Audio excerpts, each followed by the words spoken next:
ఓవైపు అమెరికా, మరోవైపు ఇరాన్, వీటి మధ్యలో ఇజ్రాయెల్. ఎప్పుడేం జరుగుతుందో తెలియని పరిస్థితి. అగ్రరాజ్యం యుద్ధ నౌకలు, సైన్యం ఇరాన్ వైపు కదులుతున్న వేళ మిడిల్ ఈస్ట్లో యుద్ధ మేఘాలు కమ్ముకున్నాయనే సంకేతాలు క్లియర్గా కనిపిస్తున్నాయి. అసలు అమెరికా ఇరాన్పై దాడి చేస్తుందా? ఇజ్రాయెల్ సర్ప్రైజ్ అటాక్కు ప్లాన్ చేసిందా? అగ్ని పర్వతంలా మారిన మిడిల్ ఈస్ట్.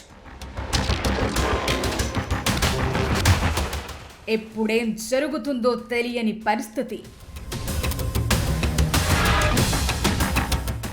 అమెరికా, ఇరాన్ మధ్య తలెత్తిన ఉద్రిక్తతలతో ఏం జరుగుతుందోనని ప్రపంచం మొత్తం ఉత్కంఠగా ఎదురు చూస్తోంది. ఇప్పటికే ఇరాన్ అంతర్గత కల్లోలంతో రగులుతుంటే, మరోవైపు అమెరికా తన భారీ యుద్ధ నౌకలను, యుద్ధ విమానాలను, సైన్యాన్ని ఇరాన్ దిశగా కదిలిస్తోంది. వీటన్నింటి మధ్య ఇజ్రాయెల్ సర్ప్రైజ్ అటాక్ కోసం సిద్ధమవుతోందనే వార్తలు మరింత ఆందోళన పెంచుతోంది. టెహ్రాన్ పై దాడి జరిగితే ఇరాన్ తమని లక్ష్యంగా చేసుకుంటుందనే అంచనాతో ఇజ్రాయెల్ తన దళాలను హై అలర్ట్ లో ఉంచింది. ఇస్లామిక్ దేశంలో వెల్లువెత్తిన నిరసనల్లో వేలాది మంది మరణించిన తరువాత ఇరాన్ లో ఉద్రిక్తతలు పెరిగాయి. దాంతో మధ్య ప్రాచ్యంలో అమెరికా యుద్ధ నౌకాను, ఫైటర్ జెట్స్ ని తిరిగి మోహరించింది. ప్రెసిడెంట్ ట్రంప్ కూడా ఏ క్షణమైనా యుద్ధం మొదలవ్వచ్చనే సంకేతాలిచ్చారు. ఇరాన్ కూడా తమపై దాడి గనుక జరిగితే ఆ ప్రాంతం మొత్తం సైనిక సంఘర్షణలోకి వెళ్లిపోతుందని హెచ్చరించింది.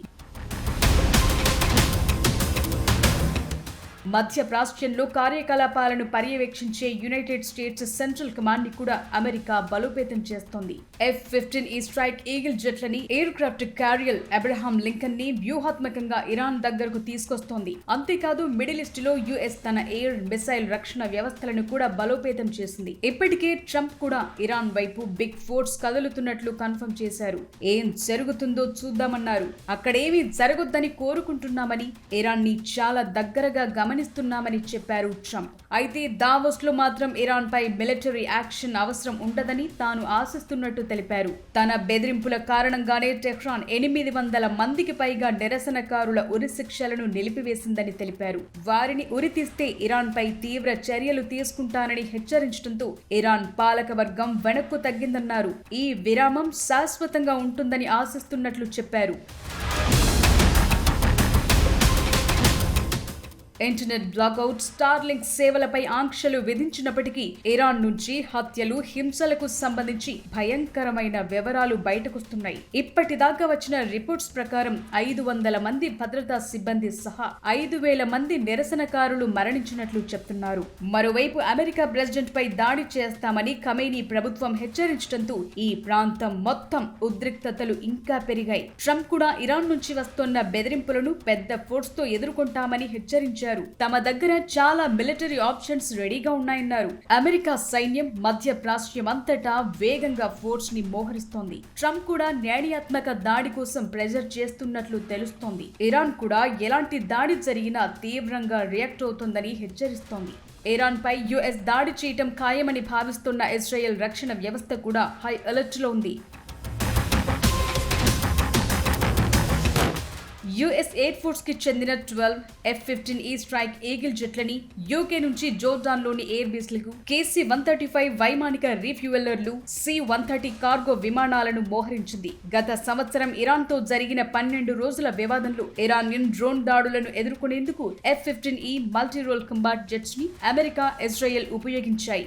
F-35C, FA-18 ఫైటర్ జెట్లతో కూడిన US Abraham Lincoln aircraft carrier దక్షిణ చైనా సముద్రం నుంచి మలక్కా జలసంధిని దాటింది. అమెరికా ఇప్పటికే తన air force missile defence system ని బలోపేతం చేసింది. ఇజ్రాయెల్, ఖతార్, జోర్డాన్ తో సహా మిడిల్ ఈస్ట్ అంతటా అదనపు థాడ్, పేట్రియాట్ మిసైల్ బ్యాటరీలను మోహరించారు. వీటితో పాటు అదనపు వైమానిక రక్షణ వ్యవస్థలను కూడా పంపటానికి చర్యలు తీసుకున్నట్లు వైట్ హౌస్ అధికారిక వర్గాలు తెలిపాయి. ఇవన్నీ ఇరాన్ పై వేగవంతమైన, విస్తృతమైన దాడుల కోసమేననే వాదనలు గట్టిగా వినిపిస్తున్నాయి. అయితే ఉద్రిక్తతలు, ఘర్షణ మధ్య ఊగిసలాడుతున్న ట్రంప్ మారుతున్న వైఖరి అమెరికాతో పాటు మధ్య ప్రాచ్యంలోనూ అనిశ్చితికి కారణమవుతోంది. ఇరాన్ విషయంలో ఆ దేశానికి ఎలాంటి నష్టం జరగొద్దని తాను భావిస్తున్నా ఇంకా ఉద్రిక్తతలు సద్దుమణగట్లేవన్నారు. అక్కడి పరిస్థితులను నిశితంగా పరిశీలిస్తున్నామని, ఇక ముందు ఏం జరుగుతుందో చూద్దామని ట్రంప్ చెప్తున్నారు. రాబోయే రోజుల్లో అమెరికాకు చెందిన అతి పెద్ద ఎయిర్ క్రాఫ్ట్ క్యారియర్, ఇతర సైనిక దళాలు ఇరాన్ కు దగ్గరగా చేరుకోనున్నాయని అంతర్జాతీయ మీడియాలో కథనాలొస్తున్నాయి. ట్రంప్ విధానం బలవంతపు ఒత్తిడితో కూడిన వ్యూహాత్మక చర్యలనే చర్చ జరుగుతోంది. ఇది యుద్ధానికి దారితీసే ప్రమాదముందని హెచ్చరిస్తున్నారు. ఇరాన్ పై భారీ స్థాయిలో దాడి చేయాలని అమెరికా డిసైడ్ అయితే గనుక F-35 స్టెల్త్ ఫైటర్ జెట్లు, B-2 బాంబర్లు అవసరం. వీటిని ఇంకా ఆ ప్రాంతంలో మోహరించలేదు. కానీ ట్రంప్ హెచ్చరికలు, మిడిల్ ఈస్ట్ లో అమెరికా సైనిక మోహరింపు లాంటివన్నీ మిలిటరీ యాక్షన్ కు అవకాశముందని సూచిస్తున్నాయి. అమెరికా ఇరాన్ల మధ్య నెలకొన్న యుద్ధ మేఘాలతో ఇజ్రాయెల్ అప్రమత్తమైంది. ఇరాన్పై దాడి జరిగితే టెహరాన్ తమనే టార్గెట్ చేస్తుందనే ఆలోచనతో ఉంది. అందుకోసమే ముందుగానే అన్నిటికీ సిద్ధమవుతోంది. అమెరికా, ఇజ్రాయెల్ కలిసి దాడి చేస్తే ఇరాన్ తట్టుకోగలదా? ఇప్పుడున్న పరిస్థితుల్లో యుద్ధం తప్పదా? అమెరికా ఇప్పుడు కూడా భయపెట్టి వదిలేస్తుందా? యుద్ధ బరిలో దిగుతుందా?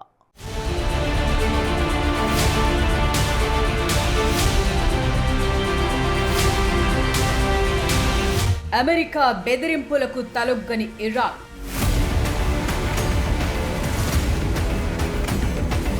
తమ దేశంపై దాడి జరిగితే అమెరికా స్థావరాలతో పాటు ఇజ్రాయెల్ ని కూడా మ్యాప్ నుంచి తుడిచేస్తామని హెచ్చరిస్తోంది. తమకు ముప్పు ఉందని భావిస్తే శత్రువు దాడి చేసేదాకా వేచి చూడబోమని, తామే ముందుగా విరుచుకుపడతామని ఇరాన్ డిఫెన్స్ కౌన్సిల్ ప్రకటించింది. అంతేకాదు, యుద్ధం గనుక వస్తే ప్రపంచ చమురు సరఫరాకు కీలకమైన హర్ముజ్ జలసంధిని మూసివేస్తామని ఇరాన్ సంకేతాలిస్తోంది. తాజా పరిణామాలు, ఉద్రిక్తతలతో ఇజ్రాయెల్ డిఫెన్స్ ఫోర్స్ ఇప్పటికే హై అలర్ట్ లో ఉంది. ఇజ్రాయెల్ కేవలం రక్షణకే పరిమితం కాకుండా ఇరాన్ పై సర్ప్రైజ్ సర్జికల్ స్ట్రైక్స్ చేసే అవకాశం ఉందనే ఊహాగానాలు బలంగా వినిపిస్తున్నాయి. ప్రధానంగా ఇరాన్ దాడి భయంతో ఇజ్రాయెల్ యుద్ధ బాటలోకి దిగుతోంది. 2025 జూన్లో జరిగిన 12 రోజుల యుద్ధం తర్వాత ఇరాన్ తన మిసైల్ డిఫెన్స్ సిస్టమ్ ని తిరిగి నిర్మించుకుంటోంది. ఇది తమ మనుగడకే ప్రమాదమని ఇజ్రాయెల్ భావిస్తోంది. అమెరికా మద్దతుతో ఇరాన్ లోని ప్రధాన అణు, క్షిపణి కేంద్రాలను ఒకేసారి దెబ్బకొట్టాలని ఇజ్రాయెల్ చూస్తోంది. ఇరాన్ పై అమెరికా దాడి జరుగుతుందని ఆందోళనల మధ్య ఇజ్రాయెల్ అలర్ట్ అయింది. అమెరికా దళాలు ఇరాన్ వైపు కదలటాన్ని తీవ్రంగా పరిగణిస్తోంది. పోలీస్, అగ్నిమాపక, అత్యవసర సేవలతో సహా సైనిక, పౌర సంస్థలన్నీ దాడుల తరువాతి పరిస్థితులకు సిద్ధమవుతున్నాయి. అమెరికా నిర్ణయం ఏదైనా తక్కువ సమయంలోనే తమపై దాడి జరిగితే అందుకు తగ్గట్లుగా తాము కూడా ప్రతిదాడి చేయాలని ఆలోచనతో ఇజ్రాయెల్ ఉంది. ఇజ్రాయెల్ ఎయిర్ డిఫెన్స్ నెట్వర్క్ కూడా హై అలర్ట్ లో ఉంది. ఇరాన్ గనుక దాడి చేస్తే ప్రతీకారం తీర్చుకునే అవకాశం ఉందని చెప్తున్నారు. అయితే అమెరికా దాడి చేస్తే గాని ఇరాన్ ఇజ్రాయెల్ ని లక్ష్యంగా చేసుకోకపోవచ్చనే చర్చ జరుగుతోంది. అయితే తమపై దాడులు జరిగితే మాత్రం ఇజ్రాయెల్, యుఎస్ స్థావరాలను టార్గెట్ చేస్తామని ఇరాన్ హెచ్చరించింది. దాంతో ఎలాంటి ముప్పునైనా ఎదుర్కొనేందుకు తమ సైన్యం సిద్ధంగా ఉందని ఇజ్రాయెల్ డిఫెన్స్ అధికారులు చెప్తున్నారు.